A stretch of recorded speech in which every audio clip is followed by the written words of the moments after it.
आप सभी श्याम प्रेमियों को जय श्री श्याम। श्याम प्रेमियों, कैसे हैं आप सब? उम्मीद करती हूँ अच्छे ही होंगे। श्याम प्रेमियों, आज इस वीडियो के माध्यम से बसंत पंचमी की संपूर्ण जानकारी देने वाली हूँ और साथ ही साथ ये भी बताने वाली हूँ कि बाबा श्याम का जो चमत्कारी बाघा है, जो वस्त्र है यानी केसरिया बाघा, आपको कब और किस समय मिलेगा। तो श्याम प्रेमियों, माघ मास के शुक्ल पक्ष पंचमी तिथि को बसंत पंचमी तिथि के नाम से जाना जाता है।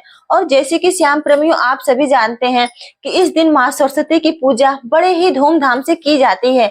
अगर श्याम प्रेमियों आप एक छात्र हैं तो इस दिन आपको विशेष रूप से माता सरस्वती की पूजा करनी चाहिए, क्योंकि माता सरस्वती जो है वो ज्ञान और विद्या की देवी हैं। तो श्याम प्रेमियों, और ज्ञान और विद्या की अधिक से अधिक प्राप्ति के लिए इस दिन माँ सरस्वती को प्रसन्न करना बहुत ही ज्यादा जरूरी होता है।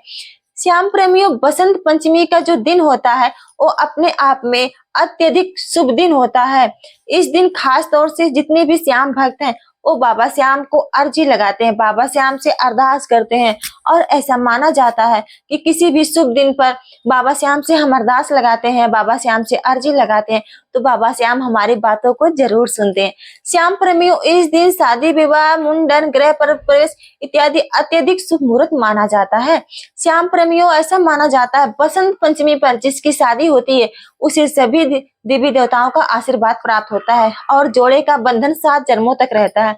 वैसे तो श्याम प्रेमियों सभी शादियों में 7 जन्मों तक बंधन रहता है, परंतु श्याम प्रेमियों, हिंदू शास्त्र के अनुसार ऐसा माना जाता है कि बसंत पंचमी के दिन ही भगवान शिव और माता पार्वती का तिलको उत्सव हुआ था, इसलिए ये दिन शादी के लिए काफी शुभ माना गया है। श्याम प्रेमियों, हिंदू मान्यता के अनुसार इस दिन माता सरस्वती की उत्पत्ति हुई थी, यानी की रचना की थी, जिनके 4 हाथ थे, एक हाथ में वीणा, एक हाथ में पुस्तक, तीसरे हाथ में माला और चौथे हाथ में बल मुद्रा में था। ब्रह्मा जी ने माँ सरस्वती जी को वीणा बजाने के लिए कहा, जिसके कारण संसार के सभी चीजों में स्वर आ गया। तो श्याम प्रेमियों, ये दिन अपने आप में बहुत ही खास है और खास तौर से विद्यार्थियों को तो इस दिन जरूर पूजा करनी चाहिए। श्याम प्रेमियों, बसंत पंचमी के दिन आपको क्या करना है? बसंत पंचमी के दिन आपको माँ सरस्वती की एक तस्वीर या माँ सरस्वती की एक विग्रह जरूर लेके आनी है और मूर्ति को घर में लाकर माँ सरस्वती की उपासना करनी चाहिए। माँ सरस्वती की पूजा पाठ आपको सुबह सुबह जरूर करनी चाहिए। श्याम प्रेमियों, इस दिन ऐसा माना जाता है कि माँ सरस्वती की छवि या प्रतिमा को एक जगह विराजमान करके अगर आप उनकी आराधना करके पूजा पाठ करते हैं तो आपकी सफलता निश्चित ही हो जाती है। श्याम प्रेमियों, इस दिन आप माँ सरस्वती की पूजा करेंगे ही करेंगे, लेकिन साथ ही साथ अगर आप एक साथ छात्र हैं तो आप अपने कॉपी और किताबों की भी पूजा करनी चाहिए। अगर आप एक छात्र हैं तो अपनी एक किताब और एक कॉपी, एक पेन या पेंसिल जो भी आपके पास उपलब्ध है वो माँ सरस्वती के पास रखकर पूजा पाठ करनी चाहिए और माँ सरस्वती से प्रार्थना करनी चाहिए कि हे माँ सरस्वती, मुझे इतना ज्ञान दो, इतना बुद्धि दो, इतना ज्ञान दो, ताकि मैं अपनी लक्ष्य को परिपूर्ण कर सकूं और आपका आशीर्वाद हमारे साथ सदा बना रहे। इस प्रकार से माँ सरस्वती को प्रसन्न करने के लिए इस दिन एक प्रयत्न जरूर करना चाहिए। श्याम प्रेमियों, इस दिन माँ सरस्वती यानी सभी देवी देवताओं को आपको भोग में पीले रंग का फल का भोग लगा सकते हैं। पीले रंग के पुष्पों से माँ सरस्वती का श्रृंगार कर सकते हैं। श्याम प्रेमियों, साथ ही साथ अगर आप बाबा श्याम की पूजा करते हैं या खाटू श्याम बाबा की सेवा करते हैं तो उनको भी आप पीले रंग के फूलों से जरूर सजाना चाहिए, उनका भव्य श्रृंगार करना चाहिए इस दिन, ताकि भगवान अपना आशीर्वाद आपके ऊपर बना सकें। श्याम प्रेमियों, अगर आप एक व्यापारी हैं और चाहते हैं कि इस दिन माँ सरस्वती की कृपा आपके ऊपर बने तो आप अपने दुकान पर खाता बुक तो मेंटेन करते ही होंगे। अगर आप एक व्यापारी हैं और एक खाता मेंटेन करते हैं तो इस दिन आपको माँ सरस्वती की उपासना जरूर करनी चाहिए। जैसे एक विद्यार्थी तस्वीर या प्रतिमा लाकर माँ की पूजा करता है, सेवा करता है, आराधना करता है और पूरे साल उस तस्वीर को अपने घर में विराजमान करता है और उनके मंत्रों का जाप करता है, उनकी स्तुति करता है, उनका स्मरण करता है, तो माता सरस्वती आपको इतना अधिक ज्ञान दे देती हैं, इतना अधिक बुद्धि दे देती हैं कि आप उस बुद्धि का इस्तेमाल कर आप अगर एक व्यापारी है तो अपने व्यापार को कैसे आगे बढ़ाना है, कैसे आगे ले जाना है, उसकी बुद्धि आपको प्रदान करते हैं। श्याम प्रेमियों, अगर आप एक व्यापारी हैं तो आपको एक स्टूडेंट बनकर इस दिन माता रानी की पूजा जरूर करनी चाहिए। अगर श्याम प्रेमियों आप एक सर्विसमैन हैं, आप चाहते हैं कि आप अपनी जिंदगी में जॉब में तरक्की करें, अपनी जिंदगी में आगे बढ़ें, अपनी जॉब में तरक्की करने के लिए माता सरस्वती की आराधना जरूर करनी चाहिए। माँ सरस्वती आपको ज्ञान देंगी और जब आपको ज्ञान मिलेगा तो उस ज्ञान का इस्तेमाल कर कर आप अपने जॉब में सफलता पा सकते हैं, आप अपने जॉब में प्रमोशन पा सकते हैं। श्याम प्रेमियों में एक ही अद्भुत रास्ता है, जो अभी तक आपको ऐसा लग रहा है कि आपके पास धन वगैरह की बहुत ज्यादा कमी है, धन इत्यादि नहीं है, आप किस प्रकार धन कमाएं, किस प्रकार से धन को इकट्ठा करें, किस प्रकार से बैंक बैलेंस बनाएं, ऐसे विचार अगर आपको नहीं आ रहे हैं तो आपको इस दिन बसंत पंचमी के दिन माता रानी को विराजमान करना चाहिए और उनकी पूजा पाठ करनी चाहिए। इसी प्रकार से करें जिस प्रकार से एक छात्र माता रानी को प्रसन्न करने के लिए करता है। श्याम प्रेमियों, अगर आप माता रानी को प्रसन्न कर देते हैं तो माता रानी की कृपया, माता रानी का आशीर्वाद आपके ऊपर होगा, तो बहुत ही जल्द आपको एक अच्छी नौकरी या जो भी काम आप करना चाहते हैं उस कार्य को करने के लिए माता रानी सद्बुद्धि प्रदान करेंगी, विद्या प्रदान करेंगी और आप अपने दिमाग को लगाकर उस कार्य को कर पाएंगे। श्याम प्रेमियों, बसंत पंचमी के दिन बाबा श्याम के मंदिर में बहुत सारे भक्त जाएंगे, बहुत सारे प्रेमी जाएंगे, बाबा श्याम के समक्ष जाकर प्रणाम करेंगे, आशीर्वाद लेते हैं। श्याम प्रेमियों, बसंत पंचमी के दिन बाबा श्याम का विशेष प्रकार से श्रृंगार होता है। इस दिन बाबा श्याम का सर्वप्रथम स्नान होता है। स्नान होने के बाद बाबा श्याम को केसरिया वस्त्र अर्पण किया जाता है, यानी बाबा श्याम का जो अंतर वस्त्र है उस दिन निकाला जाता है। बाबा श्याम का जो बाहरी भाग होता है वो तो हर दिन निकाला जाता है, लेकिन बाबा श्याम का जो अंत वस्त्र है, बाबा श्याम के जो गर्दन के पास से लेकर बाबा श्याम के पूरे शरीर तक लिपटा रहता है, वो जो अंतर वस्त्र है वो 365 दिन लिपटा रहता है। और जो यंत्र वस्त्र है ये सिर्फ बसंत पंचमी पर ही बदला जाता है, यानी साल भर में सिर्फ एक बार बदला जाता है। जो वस्त्र बाबा श्याम के साथ लिपटा रहता है बहुत ही चमत्कारी और पवित्र वस्त्र होता है।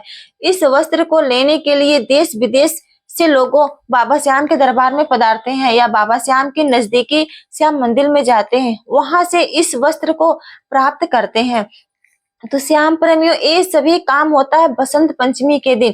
तो श्याम प्रेमियों, वर्ष 2025 में बसंत पंचमी का जो डेट है वो 2 फरवरी का है, यानी 2 फरवरी को सुबह 9:14 से बसंत पंचमी की तिथि लग जाएगी और ये जो तिथि की समाप्ति हो अगले दिन, यानी कि 3 फरवरी 2025 को इस तिथि की समाप्ति हो जाएगी। सुबह 6:52 पर इस तिथि की समाप्ति हो जाएगी। तो श्याम प्रेमियों, बसंत पंचमी का जो पर्व मनाया जाएगा यानी 2 फरवरी 2025 को मनाया जाएगा, यानी 2 फरवरी पूरे दिन का शुभ मुहूर्त है। या आप अगर कुछ सोच रखे हैं, कोई घर लेना है, कोई गृह प्रवेश है या कार लेना है या किसी भी प्रकार का शुभ काम अगर आप सोच रखे हैं तो आप इस दिन कर सकते हैं। आपको कोई शुभ मुहूर्त खोजने की जरूरत नहीं पड़ेगी। आप बसंत पंचमी के दिन पूरे दिन ही निश्चित होकर आप कोई कार्य कर सकते हैं।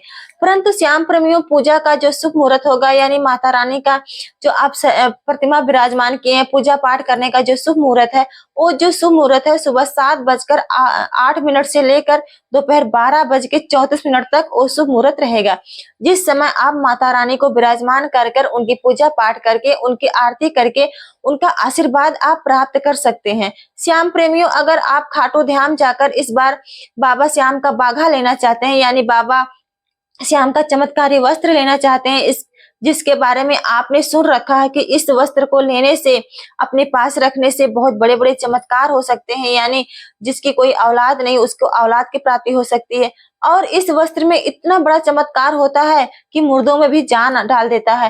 तो श्याम प्रेमियों, ये जो चमत्कारी वस्त्र है, जहां जहां बाबा श्याम का मंदिर है उन सभी जगहों पर, उन सभी श्याम मंदिर में आपको आसानी से मिल जाएगा। उस समय श्याम मंदिर में ये जो बाबा श्याम का वस्त्र है वो नए वस्त्र अर्पण किए जाएंगे और जो पुराना वाला वस्त्र है वो उतार लिए जाएंगे और उन वस्त्र को छोटे छोटे पीस बनाकर सभी प्रेमियों में बांटे जाएंगे, यानी वो जो बाघा है सभी प्रेमियों में थोड़ा थोड़ा प्रसाद के रूप में दिया जाएगा ताकि सभी प्रेमियों का कल्याण हो सके। तो श्याम प्रेमियों, बाबा श्याम का ये जो बाघा है जो बदलने का समय है सुबह बाबा श्याम की मंगला आरती होने के बाद, जब सुबह बाबा श्याम का प्रातः श्रृंगार होगा तो सुबह श्रृंगार के दौरान बाबा श्याम का विशेष स्नान होता है बाबा श्याम का। पंचामृत से स्नान करने के बाद बाबा श्याम को ये अंत वस्त्र पहनाया जाता है और पुराने वस्त्र को उतार लिया जाता है। उसके बाद बाबा श्याम को ऊपरी बागा पहनाया जाता है। फिर बाबा श्याम का पीले फूलों से विशेष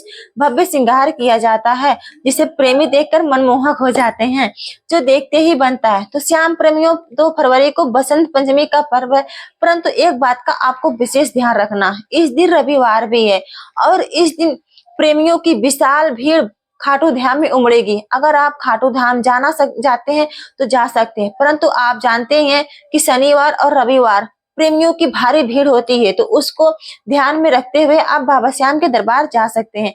और साथ ही साथ आपको ये बता दें कि जिस दिन बाबा श्याम को ये बाघा चढ़ेगा, तो उस दिन ये दोपहर के समय या संध्या के समय इस बाघा का वितरण होता है। और जो भक्त को ज्यादा ही ज्यादा जरूरी होता है, जो श्याम बाबा के मतलब बहुत करीबी, वही इस श्याम बाबा के दरबार से ले सकते हैं। श्याम प्रेमियों, अगर आपके पास पहले से ही श्याम का बाघा है तो उस बाघा को संभाल कर आप संतुष्ट रहिए। अगर आपके पास पहले बाघा है और दोबारा लेने जाते हैं तो हो सकता है आपके कारण किसी और को वो बाघा ना मिल सके। ऐसे पाप से आपको बचना चाहिए। ऑलरेडी आपके पास बाघा है, आप उस बाघा से संतुष्ट नहीं हैं, परंतु अगर आप लेना ही चाहते हैं तो ले लीजिए, लेकिन लेने के बाद अगर किसी को जरूरत होती है तो आप उसको उस बाघे को दे सकते हैं, वितरण कर सकते हैं। तो श्याम प्रेमियों, खाटू धाम में श्याम कुंड भी है, वहां पर बाबा श्याम विराजते हैं, उनका भी अंत वस्त्र बदलेगा, तो वहां से भी आप बाघा ले सकते हैं। खाटू धाम में बाबा तो विराजते हैं, वहां से तो बाबा श्याम का बाघा तो सिर्फ नसीब वालों को ही मिल सकता है। अगर आप श्याम कुंड से बाघा मिल जाता है तो भी बहुत ही पवित्र माना जाता है। अगर आप किसी और श्याम मंदिर में जाते हैं, जैसे रिंग श्याम मंदिर में, तो वहां से भी बाघा मिल सकता है। आपके नजदीकी श्याम मंदिर में जाते हैं तो वहां से भी बाघा ले सकते हैं। जैसे बहुत सारे प्रेमी जो है चुलकाना धाम के नजदीक रहते हैं, वहां से भी बाघा ले सकते हैं। जो भी भक्त सच्चे दिल से बाबा श्याम की बाघा को धारण करता है, बाबा महिमा और कृपया उनके ऊपर बनी रहती है। ऐसा नहीं है श्याम प्रेमियों की 2 फरवरी को ही बाघा बांटा जाएगा। अगर 2 फरवरी को बाघा नहीं ले पाए, वो 3 फरवरी 4 फरवरी को आकर बाघा ले सकता है।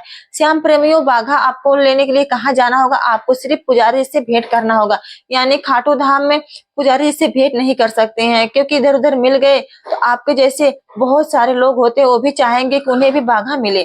तो जो बाघा होता है वो सिर्फ किस्मत वालों को ही मिल पाता है, और पुजारी जी से भेंट कर सकते हैं। अगर उनके पास होगा तो वो जरूर आपको प्रदान करेंगे, जरूर आपको बाघा दे देंगे।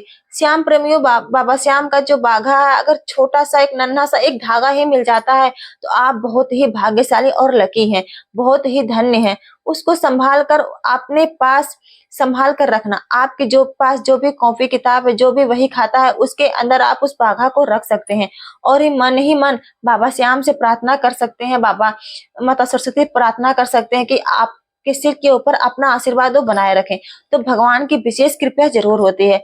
श्याम प्रेमियों, बाबा श्याम के बाघा से जुड़ी अगर कोई प्रश्न है, कोई सवाल है, तो आप हमें कमेंट बॉक्स में बता सकते हैं। अगर आपका जो भी क्वेश्चन रहेगा, कोई भी सवाल रहेगा, अगर हमको आता रहेगा तो हम उस सवाल पर एक नया वीडियो जरूर लेके आएंगे। और श्याम प्रेमियों, अगर इस वीडियो में हमसे जाने में कोई गलती हुई होगी तो हमें क्षमा भी करना श्याम प्रेमियों। और अगर हमारी वीडियो आप लोग को पसंद आई है, आप लोग को हमारे द्वारा दी गई जानकारी अगर पसंद आए, तो अन्य प्रेमियों के साथ जरूर शेयर करें। इसी के साथ धन्यवाद प्रेमियों। एक जयकारा लग जाए, बोलो हारे के सहारे की जय, बोलो लखदा तारे की।